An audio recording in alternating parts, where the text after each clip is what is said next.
اگلی حدیث ہے حدثني عبد الله بن محمد حدثنا أزهر السمان عن ابن عون عن محمد عن قيس بن عباد قال كنت جالسا في مسجد المدينة فدخل رجل على وجهه أثر الخشوع فقالوا هذا رجل من أهل الجنة فصلى ركعتين تجوز فيهما ثم خرج وتبعته فقلت إنك حين دخلت المسجد قالوا هذا رجل من أهل الجنة قال والله ما ينبغي لأحد أن يقول ما لا يعلم وسأحدثك لما ذاك رأيت رؤيا على عهد النبي صلى الله عليه وسلم فقصصتها عليه ورأيت كأني في روضة ذكر من سعتها وخضرتها وسطها عمود من حديد أسفله في الأرض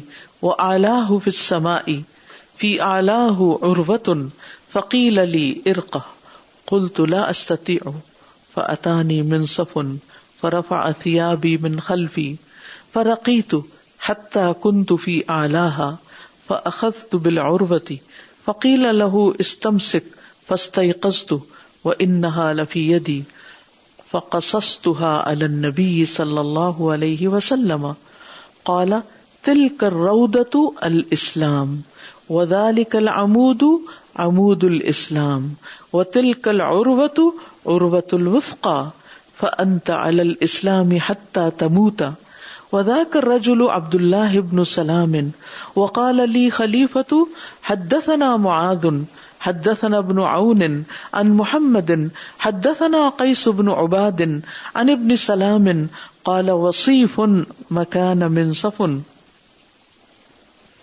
امام بخاری کہتے ہیں حدثنی عبداللہ بن محمد. عبداللہ بن محمد کی کنیت ابو جعفر تھی اور ان کی نسبت المسندی تھی. امام بخاری کے استاد ہیں. وہ کہتے ہیں حدثنا ازہر السمان، ہم سے ازہر السمان نے بیان کیا. وہ کہتے ہیں ہم سے ابن عون نے، اور انہوں نے محمد سے، انہوں نے قیس بن عباد سے. قیس بن عباد کہتے ہیں قال کنت جالسا فی مسجد المدینہ، میں مدینہ کی مسجد میں بیٹھا ہوا تھا. کون سی مسجد ہے مدینہ کی؟ مسجد نبی کی طرف اشارہ ہے.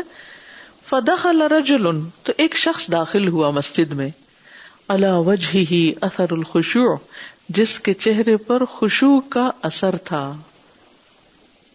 یعنی چہرے سے ہی ایک خشیت نظر آ رہی تھی کہ یہ شخص خاص شخص ہے.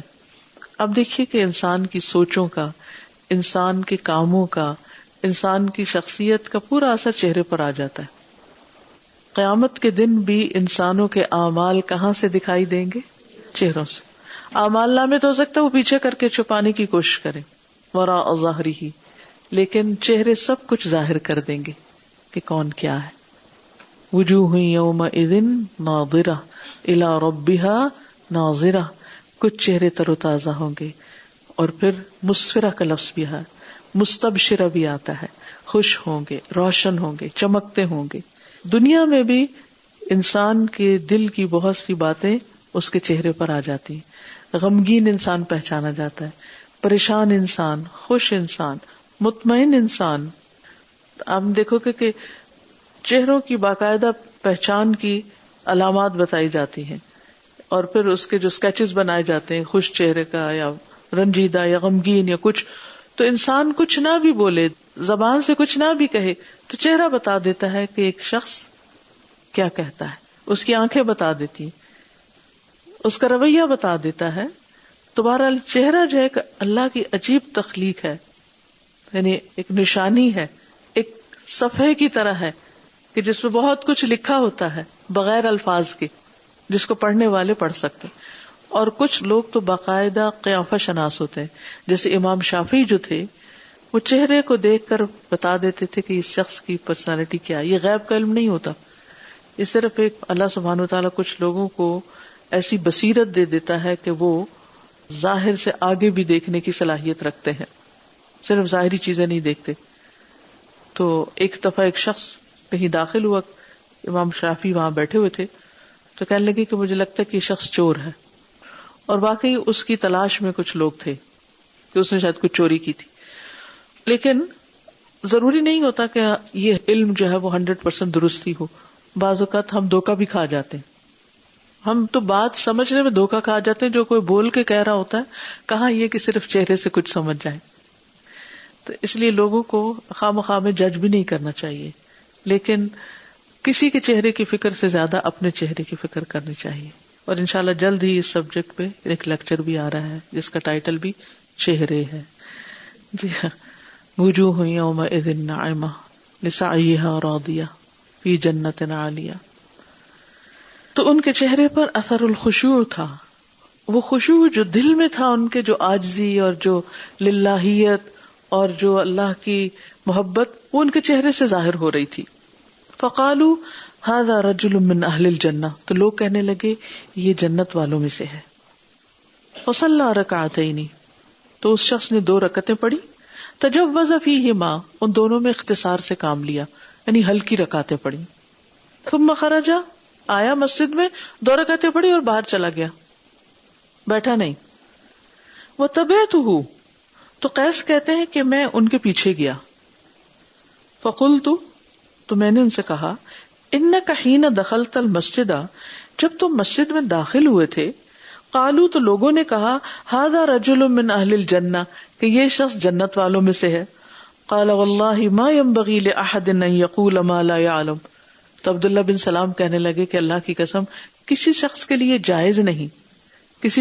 جائز نہیں کہ وہ کوئی ایسی بات کرے جس کو وہ جانتا نہ ہو, جس کے بارے میں وہ لا علم ہو, اسے بات کرنی نہیں چاہیے. اور یہ ان کی عاجزی تھی کہ انہوں نے کیسے کہہ دیا. وَسَأُحَدِّثُكَ لِمَ ذَاكَ, اور میں تمہیں ایک بات بتاتا ہوں کہ شاید اس وجہ سے انہوں نے یہ بات کہی ہے. اور وہ بات کیا ہے؟ رأیت رؤیا, میں نے ایک خواب دیکھا تھا. علی عہد النبی صلی اللہ علیہ وسلم, نبی صلی اللہ علیہ وسلم کے دور میں. فقصصتها علیہ, تو میں نے وہ خواب نبی صلی اللہ علیہ وسلم کو بیان کیا تھا. ورأیت, اور میں نے خواب میں دیکھا, کہ انی فی روضۃ, گویا کہ میں ایک باغ میں ہوں. ذکر من سعتها وخضرتها, تو عبداللہ بن سلام نے اس کے سرسبز ہونے اور اس کی وسعت کے بارے میں ڈسکرائب کیا, جو راوی نے یہاں نہیں لمبی چوڑی بات بتائی کہ وہ کتنا بڑا تھا, یہ کتنا ہرا بھرا تھا. وسطها عمود من حدید اسفله فی الارض واعلاه فی السماء, اس کے درمیان ایک پلر تھا, یعنی اس باغ کے بیچ میں کیا تھا, ایک اونچا پلر, عمود, من حدید, جو لوہے کا تھا, اسفلہ فی الارض, جس کا نچلا حصہ زمین میں گڑا ہوا تھا, واعلاہ فی السماء, اور اس کا اوپر والا آسمان تک جا رہا تھا. فی اعلاہ عروۃ, اس کے اوپر ایک کنڈا تھا, ایک کڑا تھا پکڑنے والا, ہینڈل. فقیل لہ ارقا, تو کسی نے خواب میں ان سے کہا کہ چڑھو. قلت لا استطیع, میں نے کہا میں نہیں چڑھ سکتا, یعنی اس پلر پہ اوپر کیسے چڑھوں. فاتانی منصف, تو آیا میرے پاس ایک خادم, منصف خادم. فرفع ثیابی من خلفی, تو اس نے میرے پیچھے سے کپڑے ہٹائے. کل ہم نے پڑھا تھا حضرت عائشہ اور ام سلیم کے بارے میں کہ وہ جب جا رہی تھی پانی لے کر جنگ احد میں, تو انہوں نے کپڑا اٹھایا ہوا تھا. اب عربوں کے ہاں عورتیں ہو مرد ہو سب لانگ ڈریس پہنتے ہیں, اور خاص طور پر جب آپ کا نیچے تک ڈریس ہو, تو جیسے ابایا وغیرہ اگر نیچے سے بند ہو تو کیا ہوتا ہے, چڑھنا سیڑھی وغیرہ پہ اگر تھوڑا ٹائٹ ہو مشکل ہوتا ہے. تو ان کا مددگار آیا, خادم آیا, اس نے پیچھے سے ذرا کپڑا اٹھا دیا ان کا.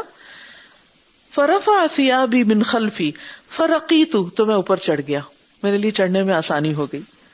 حتی کنت فی اعلاہ, یہاں تک کہ میں اس کے بالکل اوپر والے, اعلیٰ یعنی سب سے اونچے حصے میں پہنچ گیا. فاخذت العروۃ, تو میں نے کنڈے کو پکڑ لیا. فقیل لہ استمسک, مجھ سے کہا گیا اس کو مضبوط پکڑو. فاستیقظت, تو میری آنکھ کھل گئی, میں جاگ گیا. وانھا لفی یدی, اس طرح کہ وہ میرے ہاتھ میں ہی تھا کہ میری آنکھ کھل گئی. یہ نہیں کہ وہ ساتھ لے آئے تھے, مطلب یہ تھا کہ وہ کنڈا میرے ہاتھ میں تھا اور میری جاگ ختم ہو گئی. فقصصتها علی النبی صلی اللہ علیہ وسلم, تو میں نے یہ خواب نبی صلی اللہ علیہ وسلم کو بیان کیا. قال تلک الروضۃ الاسلام, آپ نے فرمایا کہ وہ جو باغ تھا وہ اسلام ہے. وذلک العمود عمود الاسلام, اور یہ جو پلر تھا یہ اسلام کا پلر ہے. وتلک العروۃ عروۃ الوثقی, اور وہ جو کڑا تھا وہ مضبوط کڑا تھا, مضبوط کنڈا. فانت علی الاسلام, پس تم اسلام پر ہو، حتی تموتا، یہاں تک کہ تم مرو، یعنی اپنی موت تک تم اسلام پر قائم رہو گے. وذاک الرجل عبداللہ بن سلام، اور وہ شخص جو تھا جس نے یہ خواب بیان کیا تھا وہ عبداللہ بن سلام تھے، یہ راوی کہتے ہیں. یہ قرآن مجید میں بھی عروۃ الوثقی کے بارے میں آتا ہے نا، من یکفر بالطاغوت ویؤمن باللہ فقد استمسک بالعروۃ الوثقی لا انفصام لها، کہ جو طاغوت کا انکار کر دیتا ہے، شرک کا انکار کر دیتا ہے، لا الہ الا اللہ کہتا ہے، ویؤمن باللہ فقد استمسک بالعروۃ الوثقی، تو وہ گویا مضبوط کڑا پکڑ لیتا ہے، لا انفصام لها، جس کو کبھی نہیں ٹوٹنا، یعنی اس کو ایسا سہارا مل جاتا ہے کہ جو کبھی بھی اس سے نہیں ہٹے گا. حقیقت یہ ہے کہ جو شخص ایمان کو سچائی سے قبول کرتا ہے اور ایمان اس کے دل میں راسخ ہو جاتا ہے، اس کا اللہ پر یقین اور توکل ہو جاتا ہے، وہ اللہ کو اپنا سہارا سمجھتا ہے، وہ اللہ کے آگے جھکتا ہے، وہ اللہ ہی کو پکارتا ہے، وہ اللہ ہی سے مدد مانگتا ہے، وہ ہر مشکل میں سب سے پہلے اللہ کی طرف رجوع کرتا ہے. ایسے شخص کو پھر ایک ایسا سہارا مل جاتا ہے جسے کبھی ختم نہیں ہونا. لیکن افسوس یہ کہ ہم لوگ لا الہ الا اللہ کہتے بھی ہیں لیکن سہارا کس کو بنائے ہوئے جانتے ہیں؟ کس کو سہارا بناتے؟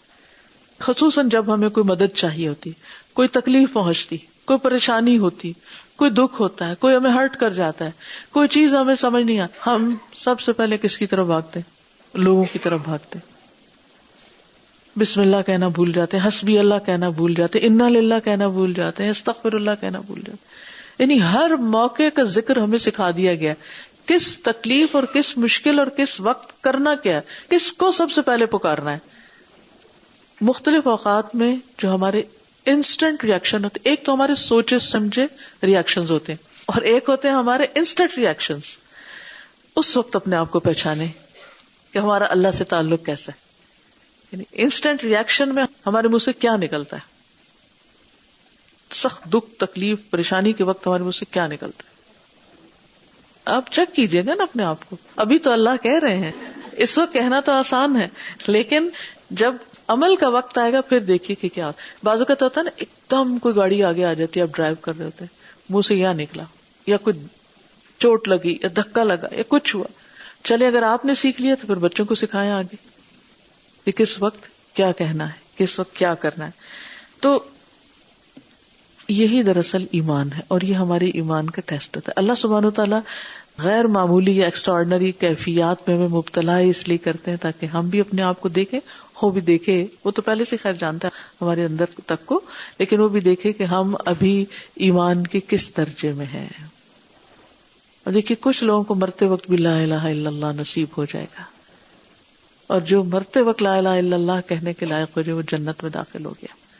اس کی تو خیر ہی خیر ہے پھر انشاءاللہ، اس کا خاتمہ اس پر ہوا.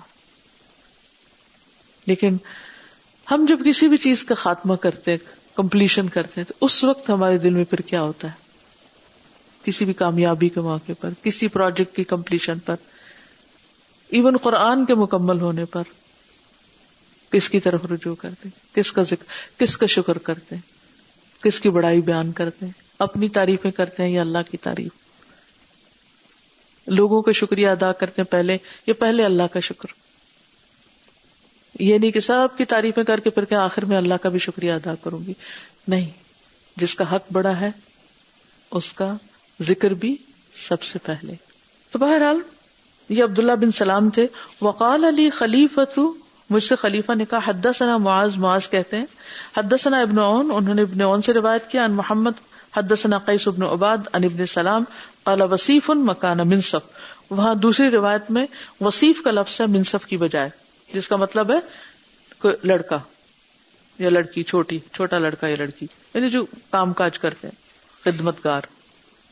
تو یہاں عبداللہ بن سلام یہ وجہ بتاتے ہیں کہ شاید اس لیے لوگ کہتے ہیں کہ جنتی ہے کہ نبی صلی اللہ علیہ وسلم کو میں نے جب خواب بتایا تھا تو آپ نے کہا تم مرتے دم تک اسلام پر قائم رہو گے. تو اس سے یہ اصول نکلتا ہے، یہ ایک بات پتہ چلتی ہے کہ جو شخص مرتے دم تک اسلام پر قائم رہے اور اس کا خاتمہ بھی لا الہ الا اللہ پر ہو تو وہ انشاءاللہ جنت میں جائے گا. اگلی حدیث ہے حدثنا سلیمان بن حرب حدثنا شعبہ عن سعید بن ابی بردۃ عن ابیہ اتیت المدینۃ فلقیت عبد اللہ بن سلام رضی اللہ عنہ فقال الا تجیء فأطعمك سويقا وتمرا وتدخل في بيت ثم قال إنك بأرض الربا بها فاش إذا كان لك على رجل حق وأهدى إليك حمل تبن أو حمل شعير أو حمل قط فلا تأخذه فإنه ربا. ولم يذكر النضر وأبو داود ووهب عن شعبة البيت. امام بخاری کہتے ہیں کہ ہم سے سلیمان بن حرب نے بیان کیا، ان کی نسبت الواشحی ہے. وہ کہتے ہیں حدثنا شعبہ، ہم سے شعبہ نے بیان کیا، اور وہ سعید بن ابی بردہ سے روایت کرتے ہیں، اور وہ اپنے والد سے. وہ کہتے ہیں ان کے والد اتیت المدینہ تھا، میں مدینہ آیا. ابو بردہ کہتے ہیں میں مدینہ آیا. فلقیت عبداللہ ابن سلام، تو میں عبداللہ بن سلام سے ملا رضی اللہ عنہ. فقال، تو انہوں نے کہا الا تجیء، کیا آپ آئیں گے نہیں؟ فاطعمک سویقا، تو میں آپ کو ستو کھلاؤں، وتمرن، اور کھجور کھلاؤں، وتدخل فی بیت، اور آپ ایک گھر میں داخل ہوں، یعنی میرے گھر تشریف لائیں، میں آپ کو کچھ کھلاؤں پلاؤں. ان دوسرے شہر سے آئے تھے نا، کوئی جان نہیں پہچان نہیں، بس دین کی محبت. ہم تو صرف اس کو کچھ آفر کریں گے جس کو ہم جانتے ہیں، دوسرے کو سلام بھی نہیں کریں گے. جبکہ دین کی تعلیم کے افشو السلام، اس کو بھی سلام کرو جسے پہچانتے، اور اس کو بھی کرو جس کو نہیں پہچانتے. اور یہ قدیم زمانے سے مسلمانوں کے درمیان ایک ٹرینڈ چلا آیا ہے کہ پہلے زمانے میں ہوٹلز، ریسٹورینٹس اور ایسی جگہ نہیں ہوتی تھی جہاں جا کر لوگ مسافر قیام کرتے تھے. جو بھی کوئی مسافر ہوتا تھا وہ مسجد میں آتا تھا نماز کے لیے، اور پھر عموماً ان کی رہائش یا ان کا ٹھکانہ بھی مسجد کے آس پاس کی جگہ یا مسجد میں ہی ہوتا تھا. اور مسجد ایسی جگہ تھی جو رات اور دن کے 24 گھنٹے کھلی رہا کرتی تھی اور لاک نہیں ہوتا تھا. اور اس کو فلپس کے ہٹی نے اپنی کتاب ہسٹری آف دی عربز میں لکھا ہے کہ مسلمانوں کی دو چیزیں کبھی بھی بند نہیں ہوتی، ایک ان کی عبادت گاہ اور ایک ان کی لائبریری. نہ لائبریریاں کبھی بند ہوتی تھی، دن اور رات کے 24 گھنٹوں میں کھلی رہتی تھی. اور کبھی مسجد نہیں بند ہوتی، جب جو چاہے آئے، عبادت کرے، کچھ آرام کرے، کچھ میل ملاقات کرے. اور جب کسی بستی کے مسجد میں کوئی آتا تھا باہر سے جس کو ریگولر نمازی نہیں پہچانتے تھے، تو ان میں سے ہر ایک اس کو کیا کرتا تھا، آفر کرتا تھا کہ تم میرے ساتھ چلو، میں تمہیں کھلاتا ہوں پلاتا ہوں. یعنی سب کی ایک ذمہ داری ہوتی تھی کہ وابن السبیل کا خیال کریں. آپ حیران ہوتے ہیں کہ قرآن میں کہ ہر موقع پر وابن السبیل کا ذکر آتا ہے کہ اس کے ساتھ حسن سلوک کیا جائے، اس پر خرچ کیا جائے. تو کیوں؟ وہ یہ کون وابن السبیل؟ آج کے زمانے میں کہاں ہے وابن السبیل؟ تو ہمیں سمجھ نہیں آتی. لیکن اس زمانے میں ہر بستی کے اندر مسجد وابن السبیل کی پہلی پوائنٹ آف میٹنگ ہوتی تھی، وہاں پر لوگ میٹ کرتے تھے. اور پھر وہ آٹومیٹیکلی خود ہی کھلا رہے ہیں پلا رہے ہیں. عموماً امام مسجد یا اور جو لوگ مسجد کے لک آفٹر کرنے والے وہ آگے بڑھ کر آفر کرتے تھے. تو اس سے آنے والے کو بھی فوراً پتہ چل جاتا تھا کہ اس شہر میں، اس علاقے میں کیا کیا ہے، ایک دم واقفیت ہو جاتی ہے. اگر کوئی بزنس کرنے کے لیے آیا ہے تو بزنس کی اپرچونٹیز پتہ چل جاتی ہیں. اگر کوئی علم حاصل کرنے کے لیے آیا ہے تو اس کو علماء کا پتہ چل جاتا. تو مسجد ایک سینٹرل پوائنٹ ہوتی تھی. یعنی مسجد کی حیثیت کسی بستی میں ایسی تھی جیسے جسم میں دل کی حیثیت ہو، کہ وہیں پر سب اکٹھا ہوتا اور وہیں سے سارے جسم کو خون سپلائی ہوتا ہے جیسے. تو لوگ عبادت بھی کرتے، علم بھی حاصل کرتے، تجارت بھی کرتے، آپس میں میل ملاقاتیں اور تبادلہ خیال بھی ہوتا، اور وہیں ساری چیزوں کا ایکسچینج ہوا کرتا تھا. اور وہاں کے خلفاء وغیرہ بھی جو تھے وہ بھی مسجدوں میں نمازیں بھی پڑھاتے اور خطبے اور پھر عیدیں بھی، اور لوگوں کے ساتھ ان کا عوام کے ساتھ ایک کمیونیکیشن مسجد ہی کے ذریعے ہوتا تھا. اسی طرح جنازے اور شادیاں اور سب چیزیں، یعنی کہ ایک کمیونٹی سینٹر کا جو کام ہوتا ہے وہ سارا مسجد کا. الحمدللہ یہاں اس ملک میں بہت حد تک یہ چیزیں بڑی بڑی مسجدوں میں ہو بھی رہی ہیں. بہرحال اب یہ ہے کہ عبداللہ بن سلام وہاں پر ہیں اور ایک شخص دوسرے علاقے سے آتے ہیں. وہ کہتے ہیں کہ تم ہمارے گھر آؤ. اور گھر کا تذکرہ اس لیے خاص طور پر کیا کیونکہ عبداللہ بن سلام کے گھر میں نبی صلی اللہ علیہ وسلم تشریف لے گئے تھے ایک بار. تو وہ اپنے گھر کو بابرکت تصور کرتے تھے کہ کیا تم ایسے گھر میں نہیں آؤ گے کہ جہاں اللہ کے رسول آئے تھے، تم بھی آؤ. یعنی دوسرے کے لیے، یعنی ایسا نہیں تھا کہ اوپر اوپر سے آفر، اچھا آ جاؤ نہیں. یعنی ایک طرح سے ان کو کنونس کر رہے ہیں کہ تم آؤ وہاں اور پھر میں تمہیں کھلاؤں گا پلاؤں گا.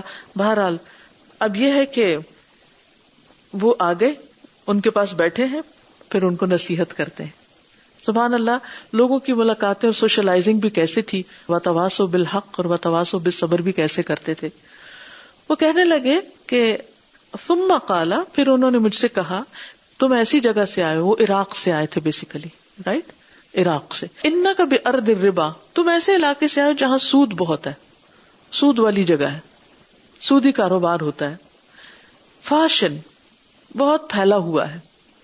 اذا کان لک علی رجل حق، اگر تمہارا کسی شخص پر حق ہے، یعنی تمہارا کوئی مقروض ہے، فاہدی الیک، پھر وہ ہدیہ لائے تمہارے پاس، حملۃ ابن، توڑی کا گٹھا. اس زمانے میں یعنی کہ جو چیزیں اویلیبل تھی وہی چیزیں ایک دوسرے کو بطور گفٹ بھیج دیا کرتے تھے، جیسے فارمنگ ہوتی تھی. تو یہ جو توڑی ہوتی ہے، یہ آپ یوں سمجھیں کہ سوکھا گھاس ہوتا ہے، ایک جو گندم کا چھلکا وغیرہ ہوتا ہے جو اس کو کھلاتے ہیں جانوروں کو، ٹھیک ہے. او حمل شعیر، یا جو کا ایک گٹھا، او حمل قطن، یا چارے کا گٹھا. یعنی اگر کوئی اپنے فارم میں سے تمہیں یہ چیزیں ہدیہ دے جبکہ اسے تمہارا قرضہ دینا ہے تو پھر فلا تأخذوا، وہ قبول نہیں کرنا تحفہ. فإنه ربا، کیونکہ یہ ربا ہے. ولم يذكر النضر وابو داؤد ووهب بن شعبہ البیت، اور دوسری روایت میں گھر کا ذکر نہیں آیا. یہ حدیث یہاں مکمل ہوئی. بہرحال یہ عبداللہ بن سلام کی رائے تھی کہ مقروض سے تحفہ کیا شمار ہوگا، ربا شمار ہوگا. لیکن یہ اس صورت میں جب یہ چیز شرط میں ہو یا طے ہو پہلے کہ یہ تمہیں قرض میں دے رہا ہوں اتنے عرصے کے لیے، اور واپسی پر تم مجھے یہ بھی لوٹاؤ گے اور ایک گٹھا جو بھی لوٹاؤ گے ساتھ، جو بھی واپس آئے گا، یا توڑی آئے گی یا کچھ اور آئے گا. اور اگر اس نے شرط نہ رکھی ہو اور ویسے ہی یعنی ایک محبت میں زمین سے ایک چیز آئی ہے اس کو بھی بھیج دی، اس کو بھی. پہلے زمانے میں تو اسی طرح تحفے بھیجتے تھے لوگ. بہت بڑے بڑے بزنس اور مارکیٹ اور مالز نہیں ہوتے تھے کہ وہاں سے کوئی ڈیکوریشن پیس خرید کے لا کے کسی کو تحفہ دیں. وہ اپنی زمینوں میں جوگتا تھا، بڑی کارآمد چیزیں ایک دوسرے کے ساتھ ایکسچینج کرتے تھے تحفے کے طور پر، کہ وہ کسی نہ کسی کے کچھ کام آئے گا. آج کے دور میں یہ نہیں خیال رکھا جاتا کہ وہ کسی کے کیا کام آئے گا، بس یہ دیکھا جاتا ہے کہ وہ دیکھنے میں کتنا خوبصورت ہے. ہر چیز آرٹیفیشل ہو گئی ہے کیونکہ ہمیں اپنی شان بنانی ہوتی، دوسرے کی ضرورت تو نہیں ہم دیکھتے کہ اس کے لیے خوشی کی چیز کیا ہے. Anyway, تو انہوں نے کہا کہ یہ سود ہوگا. لیکن یہ کہ دوسری حدیث سے پتہ یہ چلتا ہے کہ بہترین قرض ادا کرنے والے وہ ہیں جو اس کو اچھی طرح ادا کریں، صرف اتنا نہ دیں بلکہ اپنی خوشی سے زیادہ بھی لوٹائیں. یہ بہترین مقروض ہوتا ہے جو صرف اتنی چیز نہیں دیتا بلکہ زیادہ دیتا ہے، لیکن وہ زیادہ ربا نہیں شمار ہوتا. کیوں؟ اس لیے کہ وہ اپنی خوشی سے ویسے ہی کر رہا ہے. مثلا بعض اوقات آپ ایسا کرتے ہیں نا، کسی سے کوئی چیز ادھاری لیتے ہیں. پہلے زمانے میں تو یہ بہت چلتا تھا نا، بیک ہوم بھی آپ نے دیکھا ہوگا، گھر میں چاول ختم ہو گئے، مہمان آئیں گے، جلدی سے وہ ایک کپ چاول فلاں سے لے آؤ، پھر اپنے چاول آئیں گے تو ان کو لوٹا دیں گے. اس طرح کے ادھار بہت چلتے رہتے. اچھا اب کیا ہوا، جب چاول آ گئے واپس دینے لگے تو دیتے ہوئے اس کو خوب بھر کے دیا. اب یہ جو بھر کے دیا ہے، ایکسٹرا دے رہے ہیں، یہ ربا نہیں ہے. یہ کیا ہے؟ آسان طریقے سے قرض کی ادائیگی ہے. تو اس لیے دوسری رائے یہ ہے کہ یہ ربا شمار نہیں ہوگا. بہرحال عبداللہ بن سلام کی اپنی احتیاط تھی یا اپنا تقویٰ تھا یا زہد تھا کہ انہوں نے کہا کہ نہیں، جس کو قرضہ دیا اس سے کچھ بھی نہیں لینا، کہیں وہ سود نہ شمار ہو، کیونکہ قرضے کے اوپر ایکسٹرا نہیں لینا چاہیے. لیکن وہ ایکسٹرا اس وقت سود شمار ہوتا ہے جب وہ پہلے سے ہی کانٹریکٹ کا حصہ ہو. آپ کچھ کہنا چاہیں؟ السلام علیکم. وعلیکم. مجھے یہ سوچ رہی تھی کہ کتنا امپورٹنٹ تھا اس کے لیے مسجد کا ہونا، and that it had to be inhibited so that it could serve as a center of the community. So nobody was left who was not known to each other, and that's how people knew how to take care of the other person.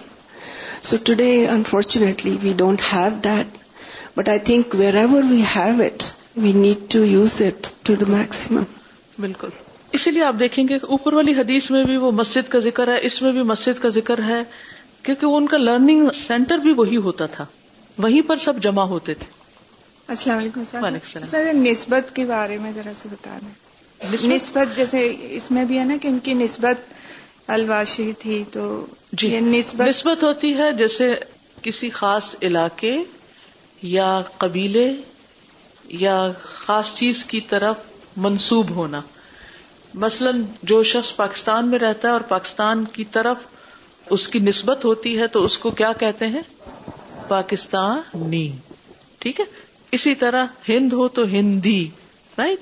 تو ایسے ہی کچھ لوگ یہ جو مختلف امام بخاری کے استاد ہیں جہاں میں کہتی ہوں ان کی نسبت یہ ہے تو یا وہ ان کے کسی علاقے کی طرف ہوتی ہے یا کسی خاص کام کی طرف ہوتی ہے تو وہ ان کی آئیڈینٹی کے لیے ہوتی. کیونکہ بہت سے نام ایک جیسے ہوتے ہیں. جیسے عبداللہ بہت سے لوگوں کا نام ہے لیکن وچ عبداللہ, تو ان کو پھر کنیت سے الگ کرتے تھے. بعض اوقات کنیتیں بھی ایک جیسی ہوتی تھی. رائٹ.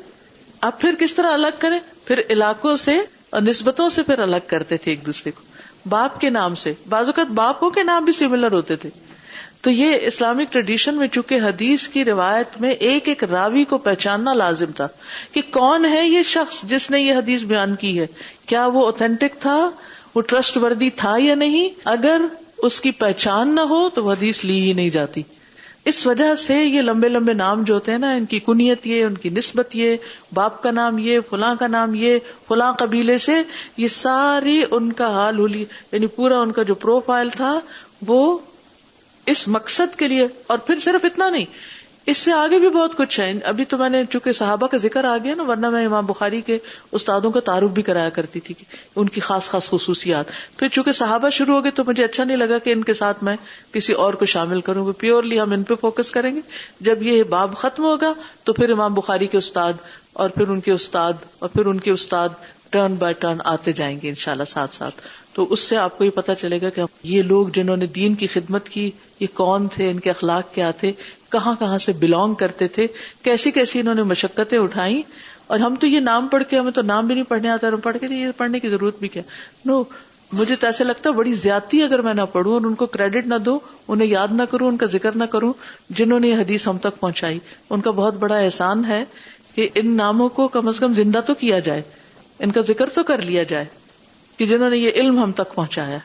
رائٹ. استاذہ میں یہ دیکھ رہی تھی کہ اس میں 2 پوائنٹس ہیں کہ جب نبی صلی اللہ علیہ وسلم مدینہ آئے تو انہوں نے جو 3 چیزیں بیسک اور بہت سمپل کہیں, سلام, کھانا کھلانا اور نماز. ایک تو یہ جیسے آپ نے بتایا کہ حقوق اللہ بھی آ گئے اور حقوق العباد بھی, لیکن دوسرا اس میں تبلیغ کا یہ ایک ایسا پہلو ہے کہ آپ کسی کو جا کے کوئی فتوے نہیں دے رہے, تقریریں نہیں کر رہے, کچھ بھی نہیں کر رہے, لیکن جب آپ سلام کرتے ہیں اور سلامتی بھیجتے ہیں کسی کے ساتھ اسمائل کر کے, تو وہ ایک سب سے پہلے شخصیت کا اثر. اس کے بعد کھانا کھلانا, اچھا معاملہ کرنا, اور اپنی ذات سے آپ نماز پڑھ رہے ہیں, اپنے آپ میں آپ اچھے ہیں, تو وہ تبلیغ ایز ہو جاتی ہے. جیسے میرے ہسبینڈ کے مینیجر وہ اسلام لائے ہیں ابھی اسی سال میں, تو وہ کس طرح کے ایک مسلم کے گھر میں رینٹ کر رہے تھے, اور صرف ان کے حسن سلوک سے, ان کے کھانا کھلانے سے اور ان کے طور اتوار دیکھ کے, حالانکہ وہ خود میاں بیوی کہتے ہیں کہ ہم نے کبھی ان کو تبلیغ ڈائریکٹلی نہیں کی. جزاک اللہ خیر. That's very true. اور پھر آپ دیکھیے کہ آج اسلام کی پہچان کیا بن گئی ہے. اگر کوئی کہے کہ اسلام کو انٹروڈیوس کریں کہ اسلام کیا ہے, اسلام کی تعلیمات کیا ہیں, تو ہمیں خود بھی نہیں یاد ہے کہ اچھا کیا ہے. ہم فوراً نماز, روزہ, حج, زکوٰۃ بتا دیں گے, صرف فرائض کا ذکر کر دیں گے. نبی صلی اللہ علیہ وسلم اپنی پہلی اسپیچ میں کیا تعلیمات دے رہے, دس از اسلام. السلام علیکم استاذہ. سب سے پہلا آپ کا رسپانس کیا ہوتا ہے کسی بھی جھٹکا لگنے پہ, کسی بھی کوئی ایسا اچانک سے ہو جائے؟ تو بات یہ ہے کہ میں نے نئی ڈرائیونگ سیکھی تھی, تو میری امی پیچھے سیٹ کے اوپر بیٹھی تھی, تو اب میں آرام سے یہ گاڑی چلا رہی تھی, لیکن ایک بچہ ایک دم سے سائیکل کے اوپر آیا اور ایک دم سے گر گیا. اب میں دیکھ رہی ہوں تو یہ اس جھٹکے کی وجہ سے اور ایک دم سے بریک لگانے سے اور مجھے جو گھبراہٹ ہوئی اس کے اوپر میں نے کہا انا للہ و انا الیہ راجعون. تو میری امی کہتی ہے مار دیا بچے کو. سبحان اللہ. اللہ سبحانہ وتعالیٰ میری امی کو جنت الفردوس عطا فرمائے. ظاہر جب ہم انا للہ پڑھیں گے صحیح. جی استاذہ، جیسے بھی آپ نے فرمایا نا کہ پہلا ری ایکشن کیا ہوتا ہے، اسی سے ریلیٹڈ مجھے بھی ایک قصہ اپنی فرینڈ کا میں چھوٹا سا شیئر کروں گی. اور پھر جیسے آپ نے فرمایا کہ بچوں کو بھی یہ تعلیم دیں، تو بچے کس طرح سے سیکھتے ہیں. میری ایک فرینڈ کا واقعہ اس نے میرے ساتھ شیئر کیا تھا، کہنے لگی کہ میں جب بھی پارکنگ لاٹ میں جاتی ہوں تو کئی دفعہ پارکنگ ڈھونڈنے میں بہت مسئلہ ہوتا ہے، تو میں پھر اللہ سے دعا کرتی رہتی تھی کہ اللہ تعالیٰ جلدی مل جائے، آسانی سے مل جائے، کیونکہ بچہ بھی ساتھ ہے. کہنے لگی ایک دفعہ ہم گئے گروسری کے لیے، تو بالکل جاتے ہی سامنے نزدیک سے اچانک سے مجھے مل گئی، جیسے ڈھونڈنا نہیں پڑا. تو میں نے جیسے ہی پارک کیا تو میں نے کہا اللہ کا شکر ہے آج تو اچانک ہی مل گئی، دعا بھی نہیں کرنی پڑی. تو بیٹا پیچھے سے بولا کہ آج میں آپ کے لیے دعا کر رہا ہوں. بالکل.